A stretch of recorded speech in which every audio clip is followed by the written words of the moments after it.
Lucas 24, 13 em diante.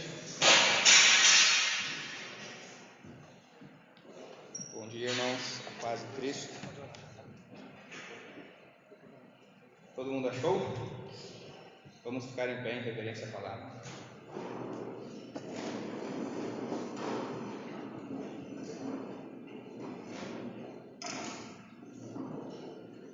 Naquele mesmo dia, 2 dos seguidores de Jesus caminhavam para o povoado de Emaús, a 11 quilômetros de Jerusalém. No caminho, falavam a respeito de tudo o que havia acontecido. Enquanto conversavam e discutiam, o próprio Jesus se aproximou e começou a andar com eles. Os olhos deles, porém, estavam como que impedidos de reconhecê-lo. Jesus lhe perguntou: sobre o que vocês tanto debatem enquanto caminham? Eles pararam com o rosto entristecido. Então um deles, chamado Cleopas, respondeu: você deve ser a única pessoa em Jerusalém que não sabe das coisas que aconteceram lá nos últimos dias. Que coisas? Perguntou Jesus. As coisas que aconteceram com Jesus de Nazaré, responderam eles. Ele era um profeta de palavras e ações poderosas aos olhos de Deus e de todo o povo. Mas os principais sacerdotes e outros líderes religiosos o entregaram para que fosse condenado à morte e o crucificaram. Tínhamos esperança de que ele fosse aquele que resgataria Israel. Isso tudo aconteceu há 3 dias. Algumas mulheres do nosso grupo foram até o seu túmulo hoje, bem cedo, e voltaram contando uma história surpreendente. Disseram que o corpo havia sumido e que viram anjos que lhes disseram que Jesus está vivo.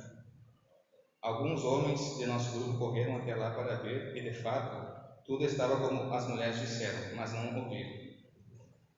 Então Jesus lhes disse: como vocês são tolos, como custam a entender o que os profetas registraram nas Escrituras?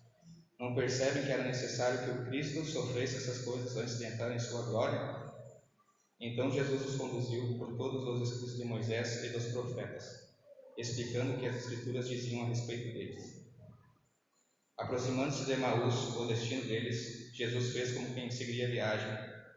Mas eles disseram: fique conosco essa noite, pois já é tarde. E Jesus foi para casa com eles. Quando estavam à mesa, ele tomou o pão e o abençoou. Depois partiu e lhes deu. Então os olhos dele foram abertos e o reconheceram. Nesse momento, Jesus desapareceu. Disseram um ao outro: não ardia o nosso coração quando ele falava conosco no caminho e explicava as Escrituras? E na mesma hora levantaram-se e voltaram para Jerusalém. Ali encontraram os 11 discípulos e os outros que estavam reunidos com eles. Oremos.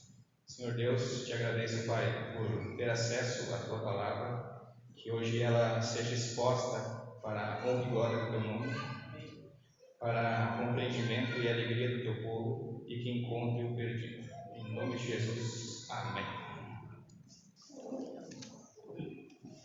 Pode se assentar.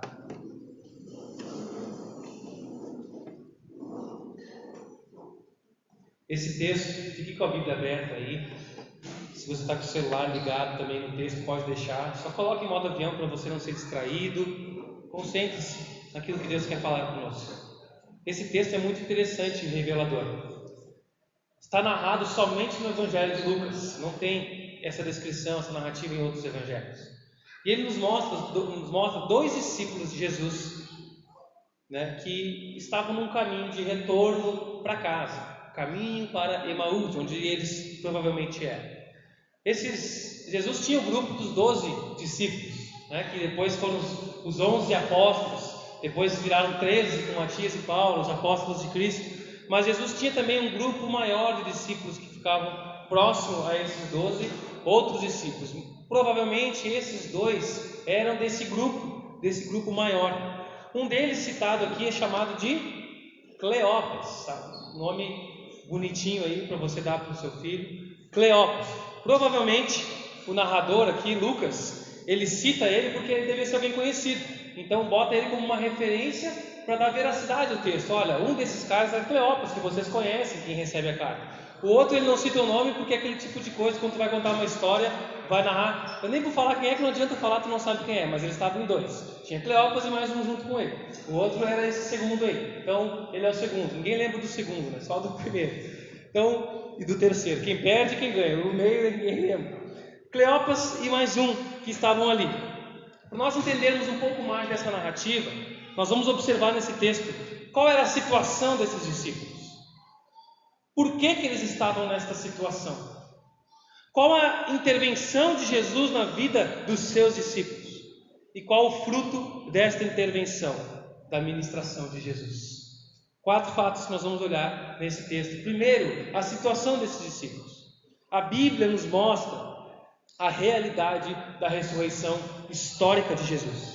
Existem alguns estudiosos da Bíblia que falam que Jesus ressuscitou apenas na mente dos discípulos, que eles estavam tão empolgados com o ministério de Cristo, que eles acreditavam tanto naquilo, que aquilo ficou como se Jesus estivesse vivo neles, como se ele estivesse vivo.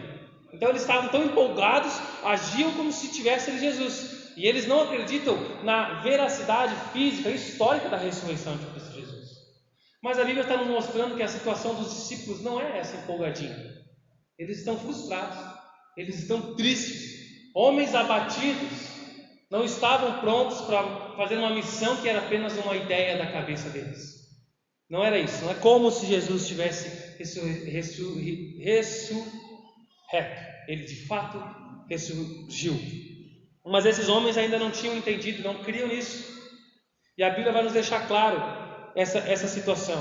Esses discípulos, esses dois, muito provavelmente acompanharam o ministério de Jesus, ouviram as palestras de Jesus, o ensino de Jesus, deviam ter sentado à mesa com Jesus em algumas ocasiões. Eles estavam ali, naquele 7 dias antes, no domingo de Ramos, aquela entrada triunfal, apoteótica em Jerusalém, cumprindo sua profecia. Se aproximava a festa da Páscoa, uma festa judaica que comemorava a libertação da opressão, da escravidão do Egito. E nós ainda sofríamos uma escravidão, entre aspas, uma opressão, um jugo do Império Romano. Então, um rumor de um Messias, o libertador, o prometido, justamente nessa época, era muito empolgante. Aquilo deixava o povo com o coração quente. Algo vai acontecer, algo vai acontecer.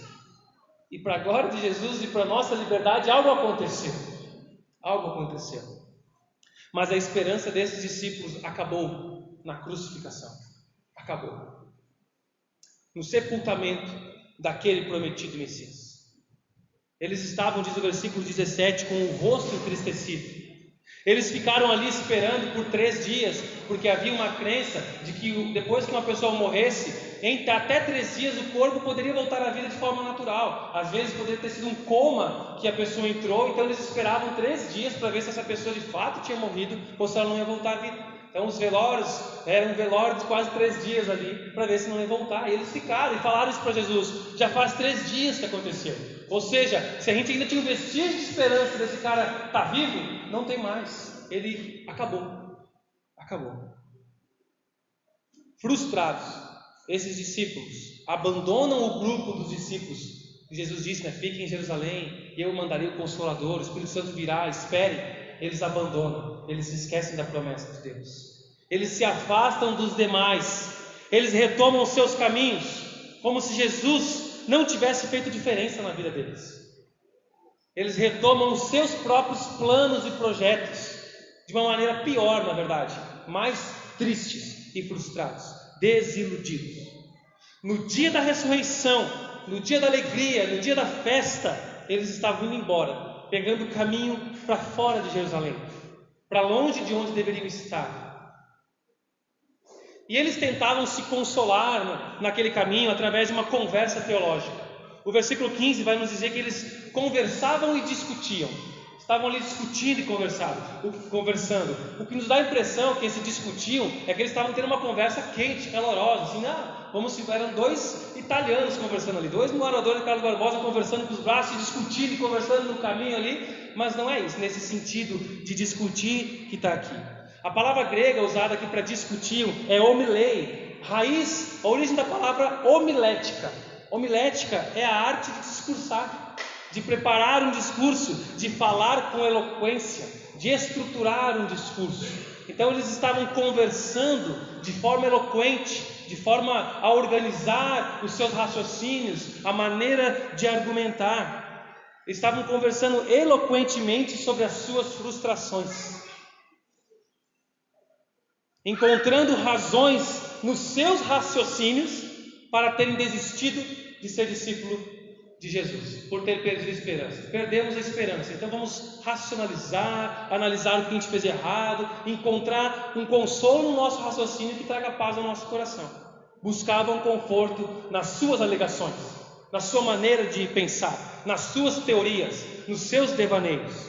Sabe quando você começa a racionalizar um problema para tentar se convencer de que era isso mesmo que tinha que acontecer? Você não, mas veja bem, aí você começa a racionalizar as circunstâncias, mas aconteceu isso, mas teve aquilo, aí então não tinha como, né? Você começa a tentar trazer paz, uma circunstância ruim, por meio da racionalização dos seus pensamentos, tentando trazer um argumento que te traga essa convicção, dar desculpas eloquentes para amenizar a sua dor, desculpas eloquentes para amenizar a sua dor, mas você não consegue enxergar a verdade e nem mudar a realidade dos fatos.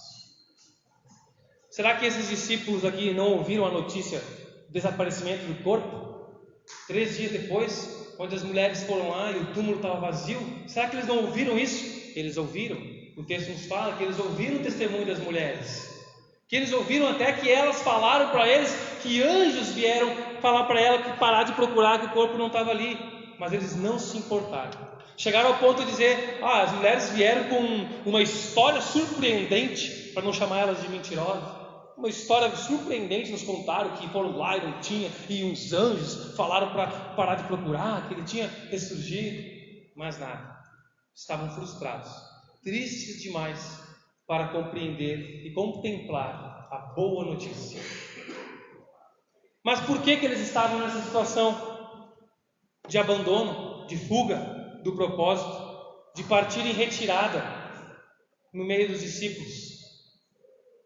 Como alguém que anda com Jesus chega a esse ponto? Como uma pessoa que caminha com Jesus, que é cristão, que vai nos cultos, que tem uma vida que faz tudo certinho, que viu milagres, que ouviu as palavras do próprio Cristo, que viu Ele levantar mortos, que viu Ele alimentar multidões, como pessoas assim chegam à situação dessa? E o próprio Cristo pergunta a eles: sobre o que vocês estão conversando? Sobre o que vocês tanto debatem?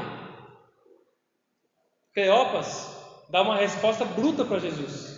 Cara, tu está mais perdido que cebola em salada de fruta. Fala para Jesus: onde é que tu veio? Que não sabe o que está acontecendo, as coisas que aconteceram em Jerusalém nos últimos dias. Tu está onde? Tu é de outro planeta? Está alienado, cara? Aí Jesus, de uma maneira mansa e surpreendente: que coisas que aconteceram comigo? Que coisas? Será que Jesus bateu a cabeça lá quando os caras estavam pregando lá, deram uma paulada na cabeça dele que ele estava meio tonto? A pergunta que Jesus faz para eles é: por que vocês estão nessa situação? Como alguém que anda com Jesus chega a esse ponto? E a resposta está lá no versículo 21. Eles vão explicando e eles vão falar assim: nós tínhamos esperança que, e nós esperávamos que. Tem um jargão brasileiro, né, de que o brasileiro é alguém de muita esperança, que o que importa é ter esperança, ter fé. E a gente até aí começa a cristianizar o termo esperança. Tem que ter fé, fé na esperança. O que importa é ter fé, né, que no fim tudo vai dar certo. Tem que ter esperança. Mas infelizmente a esperança no lugar errado, na pessoa errada, a esperança errada leva a uma vida de frustração e desespero. Esperança errada leva a uma vida de frustração e desespero. Aí você começa a racionalizar, e tentar aliviar a sua dor com seus raciocínios. Esses homens tinham uma cosmovisão, uma maneira de olhar para Jesus errada, deturpada, que não era o que o próprio Jesus era. Eles tinham uma esperança que Jesus libertaria Israel político, que ele seria um líder político para aquela nação que se levantaria e eles iriam ser livres, uma nação forte novamente. Essa era a expectativa deles. Ou seja, eles estavam desanimados, decepcionados, porque Deus não fez o que eles desejavam. Deus eu queria algo e tu não fez. É por isso que eu estou triste. Eles viram o Messias, andaram com o Messias, ouviram sobre o reino de Deus, viram a glória e o poder do reino, mas não entenderam a cruz. Não entenderam a cruz. Eles começaram a seguir a Jesus com uma expectativa, mas quando viram que as suas expectativas não foram realizadas, se frustraram. Eles duvidaram ou nunca entenderam o que Jesus tinha falado, o que Jesus estava discursando, predizendo seu sofrimento e morte. Eles estavam ali domingo após domingo, dia após dia, fazendo uma leitura bíblica, botando uns louvores para tocar, fazendo de tudo, mas não entendiam o que era Jesus. Discípulos que viam a vida cristã de uma forma errada. Jesus não era quem eles esperavam, não do jeito que eles esperavam. Mas o que isso significa para mim e para você? O que isso significa para nós? Significa que Cristo não veio para corresponder às nossas expectativas. Jesus não veio para cumprir as nossas expectativas. Ele veio cumprir o plano de Deus, satisfazer a vontade do Pai, e nisso, no seu grande amor, Ele supre as nossas necessidades para com Deus. Preste muita atenção no que você vai ouvir. Preste atenção. O diabo é capaz de fazer de tudo para te afastar de Jesus. O diabo quer te fazer de tudo para te afastar da verdade sobre Jesus Cristo, inclusive satisfazer as suas expectativas, satisfazer os seus desejos. Porque quando as minhas expectativas são satisfeitas, os meus desejos são satisfeitos, eu vou continuar sem enxergar quem de fato é Jesus. Iludido. Porque enquanto as minhas expectativas de um Salvador forem satisfeitas, você não vai ter um encontro verdadeiro com o verdadeiro Salvador. Mas quando nos libertamos das nossas expectativas, da religião, da religiosidade, de um Messias pessoal que vem para realizar os meus sonhos de Cinderela, meus sonhos de príncipe encantado, quando a gente se desfaz, abre mão de nós mesmos, nós começamos a contemplar quem de fato é Jesus, o Cristo. Enquanto esses homens olhavam para si e nutriam as suas expectativas, eles não podiam ver a Jesus. Mesmo andando ao lado dele, mesmo conversando com ele, não podiam ver quem ele era. Se você não se libertar da sua expectativa do divino, você não reconhecerá o Filho. E quem não conhece o Filho, não conhece o Pai. Se você acha que a missão de Jesus é te blindar a tua saúde, blindar o teu casamento, você fica frustrado quando fica doente. Você fica frustrado quando seu filho adoece. Você fica frustrado se você tiver uma doença que não tem cura. Se teu filho tiver uma doença que não tem cura. Como assim, Jesus? Quando que eu te prometi isso? Se você acha que a missão de Jesus é te dar prosperidade, você fica frustrado quando as portas se fecham, quando os negócios não dão certo, quando você perde o emprego. Se você acha que a missão de Jesus é te fazer brilhar, você fica frustrado enquanto você não é uma estrelinha nessa terra. Uma visão equivocada de Jesus leva você a uma vida equivocada e uma vida frustrada. E a maioria das pessoas hoje abandona a igreja, decepcionados com a fé, decepcionados com Jesus, decepcionados com a igreja. Mas infelizmente a maioria delas não compreendeu quem é Jesus. Não compreendeu quem é Jesus, pois tem uma expectativa errada do Messias. Igrejas por aí que alimentam falsas expectativas de Jesus. E por isso, quando a pessoa tem que lidar com uma situação real, dura da vida nesse mundo mal, caído e corrompido, ela começa a tremer e frustrar e ficar indignada, não sabe lidar.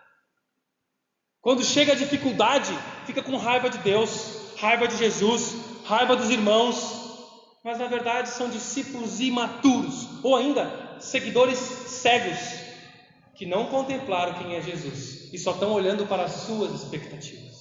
Não tiveram um encontro real com Jesus, o Cristo. Um discípulo de Jesus vive frustrado quando a sua expectativa está no lugar errado.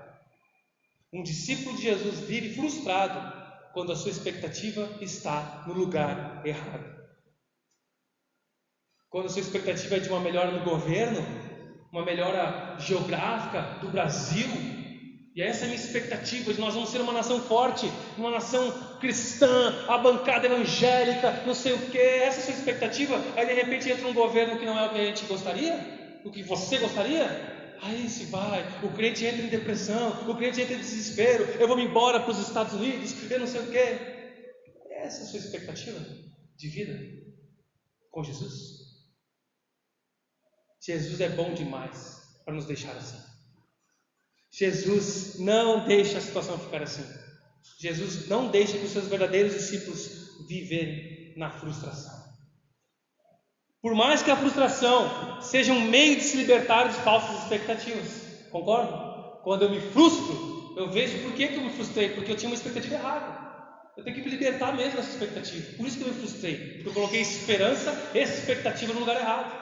Agora eu vou pegar essa frustração para abandonar essa expectativa e colocar no lugar certo. Por mais que a frustração seja um meio de se libertar de falsas expectativas, Cristo não nos deixa no chão. Jesus intervém na vida dos seus discípulos. E quando esses discípulos, frustrados, iam debatendo, conversando, se consolando com argumentos e raciocínios no caminho para Emaús, alguém se aproxima deles e se mete na conversa. Estranho para nós, né? As pessoas, tu está conversando com uma pessoa, chega alguém do nada assim, o que vocês estão falando aí? Já pensou? Está tu e teu marido no mercado, conversando, chega alguém, sobre o que vocês estão conversando? Tipo, como assim? Quem é você? Jesus se mete na conversa deles. Jesus vai ao encontro deles, mesmo quando eles estavam se afastando do propósito de Deus. Jesus vai ao resgate deles, mesmo quando eles estavam frustrados.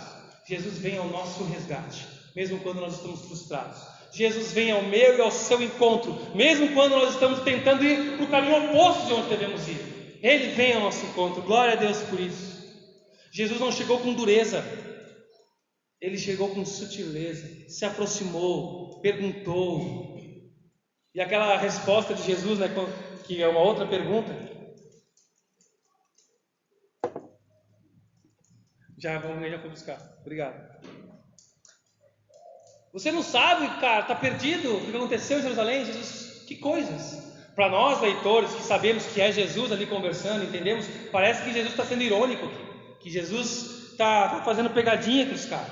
Mas Jesus faz essa pergunta para eles, para expor para eles mesmos a frustração deles. Tipo, cara, para pensar por que tu está assim, para pensar, fala, bota para fora, por quê? O que aconteceu? Por que vocês estão assim? Fala, bota para fora. Jesus está ali sentado como um psicólogo com a cadernetinha. Fala, pode falar.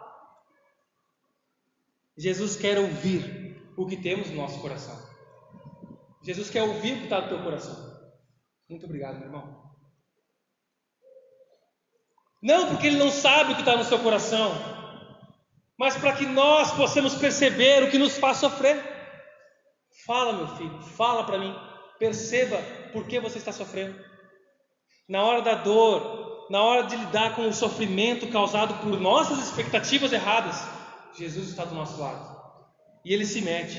Às vezes Ele coloca alguém para se meter, para te ajudar. Coloca pessoas no teu caminho, representando Ele, para se meter na tua vida. Ele vem com o seu Santo Espírito para te consolar e te orientar.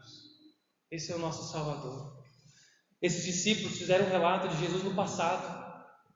Observem os verbos que ele usa. Ele era um profeta, nós tínhamos esperança, disseram que aconteceu isso. Não havia mais expectativa de futuro nas palavras deles.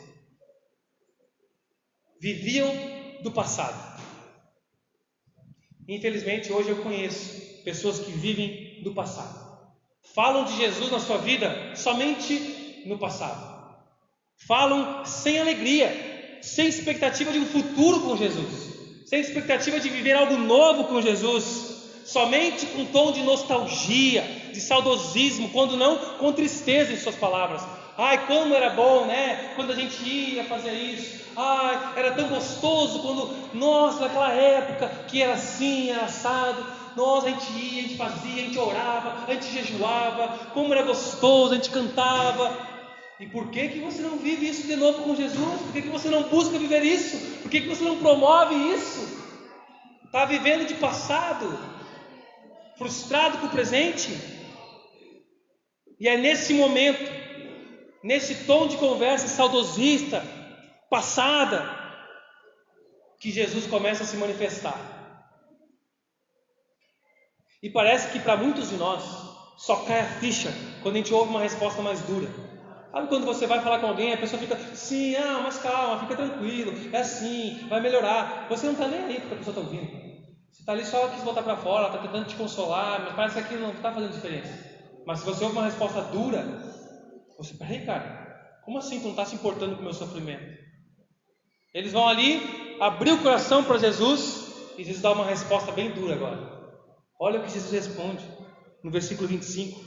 Como vocês são tolos, como vocês são lerdos para entender, como vocês custam entender. Já pensou? Você procura o pastor para desabafar. Pastor, eu estou muito triste, está acontecendo isso. Aí o pastor olha para tua cara, como você é tolo, como você custa entender. Vocês iam me exonerar aqui, me mandar embora, eu ia chamar outro cara, não vou mais para essa igreja. Que coisa, que durão, ai, ui. Jesus chega assim, como você é tolo. Aí eles, peraí, como assim? Sim, cara, você está sofrendo pelo motivo errado, você está com expectativa no lugar errado. Parece que às vezes a gente precisa de um pedala, Robinho na nuca, assim, cara, te liga. Esse teu sofrimento é legítimo? Claro que é, Jesus, sempre é, né? Não, o sofrimento é real, a dor existe, mas porque nós estamos colocando expectativas em coisas erradas, onde não é para colocar. Nós precisamos de Jesus na nossa vida para dizer para nós, tu está sendo tolo, está sofrendo porque é imaturo, está sofrendo porque quer, porque está agindo como menininha, como criança, como custa entender. É por isso que Provérbios 27:6 nos diz que as feridas feitas por um amigo sincero são melhores que os beijos de um inimigo. Feridas feitas por um amigo sincero, que quer o nosso bem, quer que a gente caia a ficha, que a gente entenda. Não alguém que fica só passando a mão, e a gente vê depois que não resolveu nada. E uma das maiores marcas de um falso profeta é falar aquilo que as pessoas querem ouvir. Falar o que agrada às pessoas. Encher auditórios para falar o que agrada às pessoas. Mas Jesus é verdadeiro. Ele chega de sofrer pelas coisas erradas. Não é a placa da Universal, pare de sofrer, né? Tem um complemento, pare de sofrer pelas coisas erradas. Ele não faz isso apenas para ser duro com essas pessoas. Ele não faz isso porque Jesus é estúpido, mas para corrigir eles, para colocar eles no lugar certo. E ele faz isso por meio da palavra, da Bíblia. O versículo 27 vai dizer que Jesus os conduziu por todos os escritos, desde Moisés, o Pentateuco, Gênesis, Êxodo, Apocalipse, pelos profetas, explicando que as Escrituras diziam a respeito dele, do Messias, daquele que morreu, e eles ainda não acreditavam que tinha ressuscitado. Jesus mostra como é tudo sobre Jesus. Jesus está falando, está vendo isso aqui? É sobre mim. Ele não disse isso ainda. Ele está falando, é sobre Jesus. O que está acontecendo no Êxodo é sobre Jesus. Esse sacrifício é sobre Jesus. O sacerdócio de Arão e sua linha é sobre Jesus. A serpente no deserto é sobre Jesus. A nuvem no deserto é sobre Jesus. É tudo sobre Jesus. Colossenses capítulo 1, versículo 15 ao 18 nos diz: o Filho é a imagem do Deus invisível, é supremo sobre toda a criação, pois por meio dele todas as coisas foram criadas, tanto no céu como na terra, todas as coisas que podemos ver e as que não podemos ver, tanto tronos, reinos, governantes, autoridades do mundo invisível. Tudo foi criado por meio dele e para ele. Ele existia antes de todas as coisas, não é uma criação. E é ele que mantém tudo em harmonia. Ele é o cabeça do corpo que é a igreja. Ele é o princípio supremo sobre todos os que ressuscitam dos mortos, portanto Ele é o primeiro em tudo. É tudo sobre Jesus, meus irmãos e amigos. Na leitura da Bíblia a gente tem que ter isso em mente. É sobre Cristo. O assunto central é Cristo Jesus. Para onde aponta toda a história. É em Jesus. E é Jesus que vem ao nosso encontro. No caminho da frustração. Esse caminho de Emaús poderia se chamar o caminho da frustração. E Jesus vem para o caminho da frustração e te conduz de volta para a Bíblia, para a palavra dele. Ele mostra que é tudo sobre ele, que ele é o caminho, que somente ele pode dar uma vida que satisfaz. Expectativas não frustradas, somente em Jesus. Talvez o seu cristianismo tenha perdido a graça. Talvez o seu cristianismo tenha perdido o sabor. Você fica só olhando para o passado. Ou nunca experimentou algo diferente com Jesus. Talvez o seu relacionamento, a sua religiosidade é só cumprir um papel da família, da tradição. Talvez não é algo pessoal, seu e de Jesus. Saiba que talvez seja necessário que você lide com a frustração para aprender que estava com expectativa no lugar errado. Saiba também que Jesus quer te levar, te conduzir por um caminho de restauração. Ele não quer te deixar na frustração. Ele quer te conduzir à restauração. Abrir os seus olhos, não apenas pelo convencimento teológico, não apenas pelo raciocínio, pela compreensão das Escrituras, porque Jesus estava expondo a Bíblia ali, não apenas na emoção, mas pela aplicação dessas verdades, pela prática disso, para que isso faça sentido na sua vida. E é por isso que o texto não para aqui. O fruto da intervenção de Jesus na vida dos seus discípulos vai aparecer. O que aconteceu com aqueles homens? Bom, de fato, muita coisa aconteceu até aqui. Antes da morte de Jesus, eles caminharam ao lado dele, tiveram experiências sobrenaturais com Jesus, presenciaram milagres, ouviram maravilhas, alegraram-se, sentaram-se à mesa, comeram com Jesus, viram a crucificação e perderam a esperança, tiveram suas expectativas frustradas.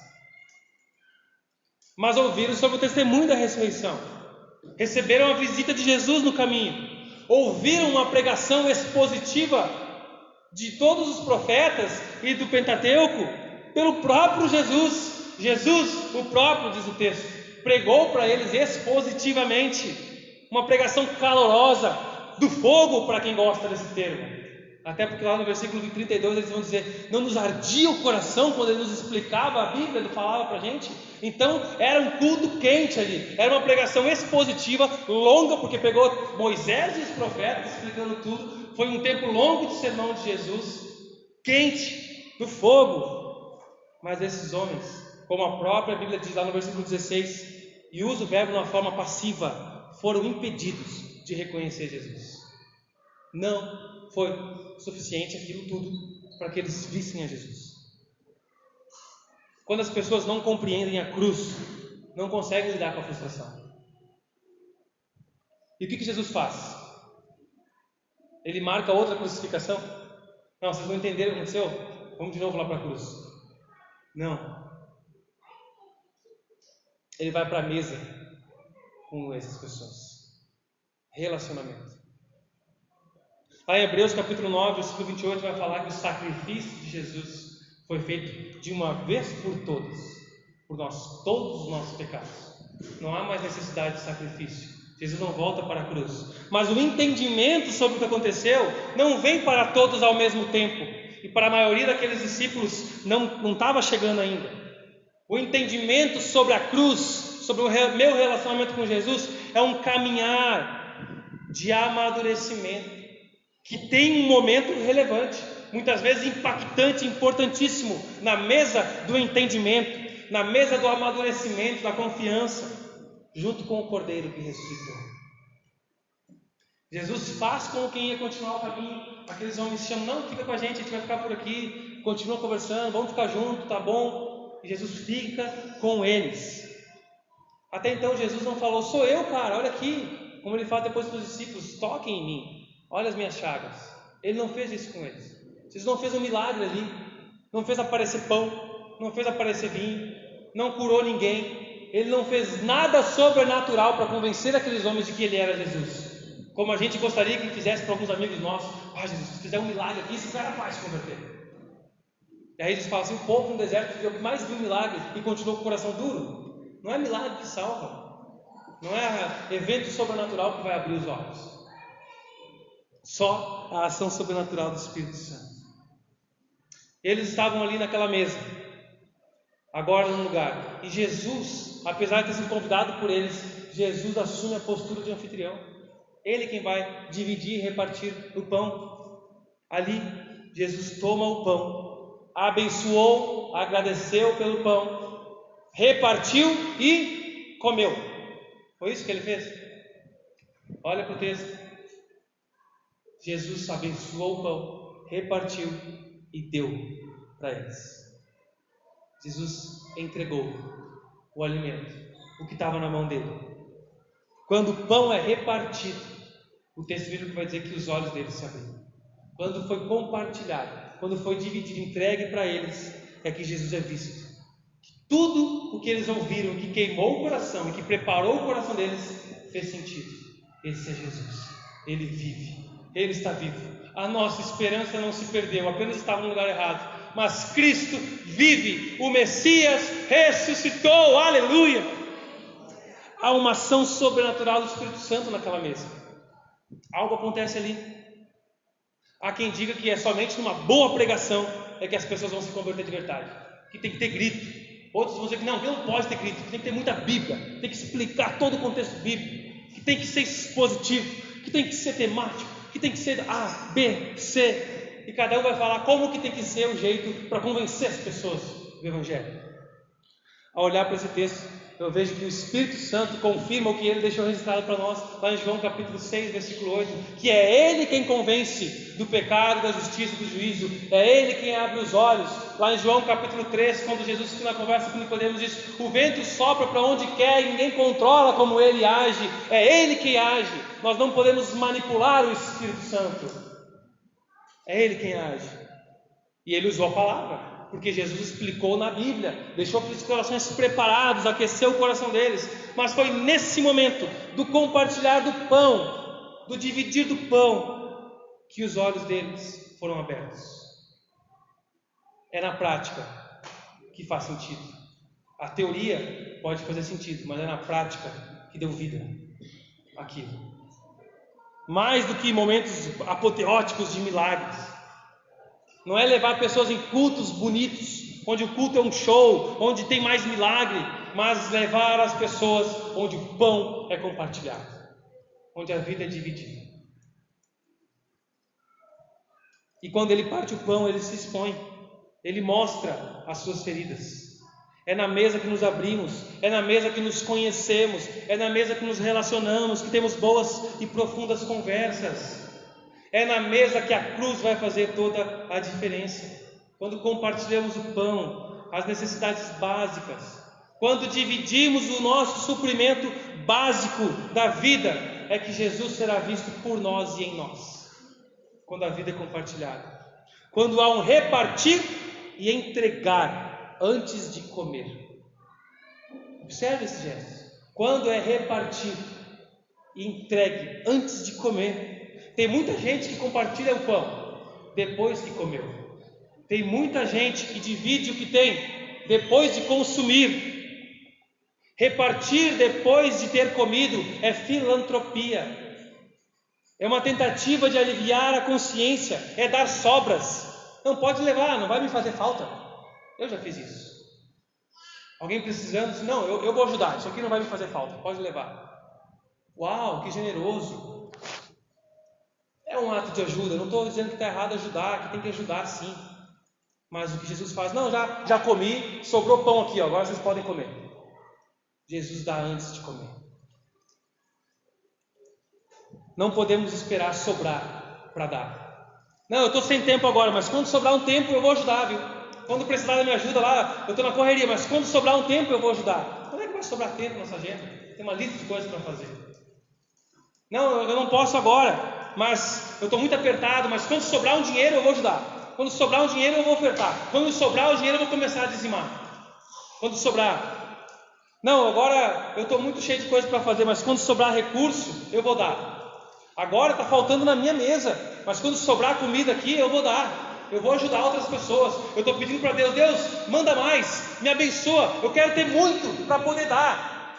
Deus falou, a tua mesa está cheia e tu não está dividindo, e tu quer encher de dispensa para dizer que vai ajudar outros, que vai compartilhar. Quando tu tem na mesa o pão e não reparte, quando tu tem no bolso e não oferta, quando tu tem tempo e dorme e vai fazer outras coisas e vai para Netflix e não vem falar comigo e não vai saber as demandas do teu irmão. Não é sobras que Jesus quer, não é sobras que Ele nos ensina a dar, é dar antes de usufruir, antes de comer Ele dá. Ah, mas não sobra para mim, como eu vou dar para os outros? É isso que é amor, é enxergar a necessidade do próximo. Compartilhar o que você tem antes de comer é amor. Senta aqui, chegou gente na tua casa, tem alguém que vai ficar sem almoço, vamos lá para casa, vai ter comida, nem que eu fique sem comer, não vou morrer um dia sem comer, porque eu confio no meu Pai, que suprirá, que me prometeu que jamais vai faltar o que comer e o que vestir. Então não é porque eu abri o que estava e dei o que estava na minha geladeira, mas eu só tenho 2 caixas de leite, vou ficar sem? Dá. Você confia no Pai que te supre? Doa, oferta, contribui, participa da vida, reparta o pão para que Jesus seja visto. É ali que os olhos dele se abriram para ver Jesus. Jesus não tinha medo de compartilhar, não tinha medo porque a comida dele consiste em fazer a vontade do Pai, e o meu Pai me suprirá em tudo que eu preciso, sempre. É nisso que nós precisamos nos apegar. Deus nos dá muito mais do que a gente precisa. A gente sempre procura bênçãos, mas Deus já nos abençoou para abençoar os outros, para compartilharmos. Dividir, dar, repartir antes de desfrutar é amor. Então aquele que é o amor é visto como o primeiro. O amor é visto, Jesus é visto, porque isso é feito antes. Está pensando em mim, está me ajudando. Não tenha medo, mas tome cuidado, não se engane e não se deixe enganar. Mesmo que tudo que envolva Jesus se apresente diante de nós, pode ser que nós não venhamos a conhecê-lo de fato, devido à nossa visão seletiva, de pegar só o que a gente quer, devido ao nosso coração duro, devido às nossas expectativas erradas da divindade, a não ser que Deus invada o nosso caminho da frustração. E isso é belo e surpreendente, porque Jesus vem para nós. Ele está vindo a você hoje, nessa manhã, para abrir o seu entendimento, para lhe suprir nas suas expectativas? Não, para mudar a sua expectativa, para transformar a sua maneira de olhar para Ele. Aqueles discípulos haviam abandonado o grupo dos discípulos, abandonado a comunidade da fé. Não quero mais saber de igreja, não quero mais saber desse negócio de ser discípulo desse Messias aí. Vou voltar para Emaús, vou voltar para a minha terra, vou voltar para o meu estilo de vida, para a minha vida ordinária. Mas agora, após terem os seus olhos abertos e começarem a verdadeiramente ter parte na mesa com Jesus, a partir do pão que Ele dá, a confiar nele, a vida daqueles caras mudou de rumo. O texto vai nos dizer que era 11 quilômetros de Jerusalém para Emaús. Não sabemos a que altura desse caminho já estavam nessa conversa, nesse encontro com Jesus, mas eles voltam para Jerusalém de imediato. Jesus some diante deles e acontece agora algo sobrenatural, porque eles confiaram e Deus começa a agir sobrenaturalmente na vida deles. Jesus desaparece dali e eles, cara, era Ele, ardia o nosso coração quando Ele pregou, explicou, Ele entregou antes de segurar. Vamos voltar para os discípulos. Eles voltam para Jerusalém imediatamente. Quando nós estamos frustrados na estrada da vida, pensando em retroceder, ou até já retrocedendo, Jesus se coloca no caminho, expõe a nós mesmos a nossa dor, ajusta, corrige e nos dá uma nova perspectiva, novas amizades, novos relacionamentos, nos conduz por sua palavra, nos leva a uma mesa para dividirmos e compartilharmos o sobrenatural de maneira confiante. Ele faz com que queiramos nos ajuntar ao grupo de discípulos considerados pelo mundo como loucos, como bestas, que estão gastando, desperdiçando a vida. Não interessa o que o mundo fala, eu quero estar junto com esses caras, eu quero estar junto com essa comunidade de fé, eu quero engajar nessa missão. Um discípulo com os olhos abertos se envolve, se engaja na missão de Jesus, pois sabe que aquilo é verdadeiro, aquilo é transformador. Nada é mais valioso do que anunciar essa mensagem, repartindo pão, compartilhando a sua vida, dedicando a sua vida para Jesus. Ter os olhos abertos muda a nossa vida, tira a nossa frustração, expectativas erradas. Se a sua esperança está em coisas, está naquilo que Deus pode te dar aqui e agora nessa terra, mais cedo ou mais tarde você vai lidar com grande frustração. Esteja certo disso. Enquanto seus olhos estiverem em um reino que você quer estabelecer na terra, o reino do seu conforto, do seu sofá, da sua casa, das suas expectativas, dos seus projetos, você não enxergará Jesus. A verdadeira alegria que só Ele pode dar, que transcende circunstâncias, que transcende doenças, que supera a dor, supera sofrimento, supera perdas, não sem lágrimas, porque o sofrimento é real, mas sem a desesperança, com segurança, só Jesus Cristo pode nos dar. E eu creio que hoje Ele está se metendo na vida de muitos aqui. Eu creio que hoje Ele está se metendo no teu caminho da frustração, para que você possa ter olhos abertos, para que você não desperdice a sua vida confiando nos seus projetos, nas suas expectativas. Por isso, renda-se a Cristo Jesus, creia nele, confie nele para transformar as suas expectativas, te satisfazer de dentro para fora, satisfazendo a vontade do Pai, em nome de Jesus e para a glória de Deus.